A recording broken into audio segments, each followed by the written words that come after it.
Is it possible to completely forget a record? Of course, but one you have a great adoration for, well, that was me a while back as the lengthy, wandering Texada song comes on shuffle and an eerie feeling washes over. Prompted to give Ghost a proper spin again, it occurred to me it had been a criminal amount of time since it last crossed my mind. How many years had it been? I felt as if I was looking into the mirror and slowly recognizing my own reflection. The experience was a revelation of locked away memories, the key turn clicking as each track brings a flood of familiarity and feelings. This album was once my therapy, a force of calm to visit in time of need, and yet somehow it had drifted away from me despite all of its beauty and charm.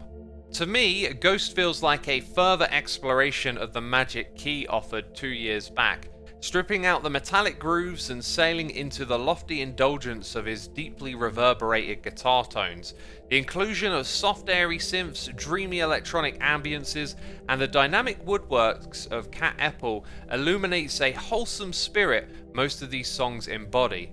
The opening is strong. Devin unloads his passionate pleas, gushing emotion forth in the wake of serene atmospheres and rapturous melodies plucked from his bright acoustic guitar. It's fine songwriting, wandering in and out of soothing ambiences with himself and Katrina Natale swelling in the rises of voice and melody that form structures within the flowing river of sound. The web of instrumentation is stunning, dense yet inviting. One can get lost in the soft layers of sound that breeze by.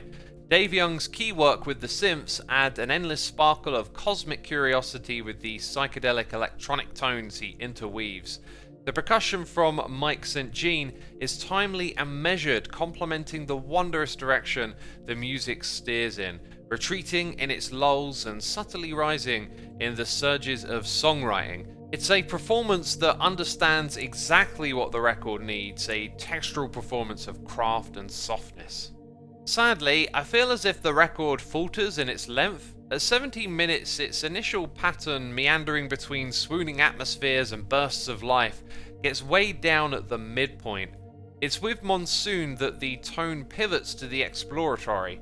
With a brief pull back to the spirited rise of traditional song on Texada, and again with a bit of a miss on Seams, the latter half falls victim to its own calm as much of the genius in the first half leaves its lengthy final cuts with less to offer, hiding in the shadow of greatness.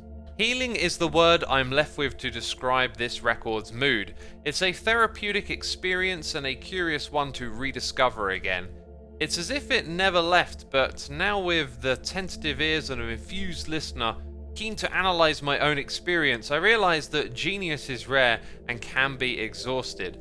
I have immense adoration for Devin and his unique sense of inspired identity that comes with his music, but he is human after all. It feels like this record was left to fizzle out after hitting the mark aptly with its string of opening songs. Either way, I'm glad to have found this treasure once again.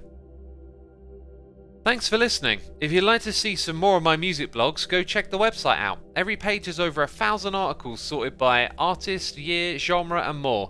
Just hit Ctrl F and have a search for something that interests you. You can find a link to the blog in the description box down below, where you'll also find links to my other YouTube channels. Check them out if you are curious.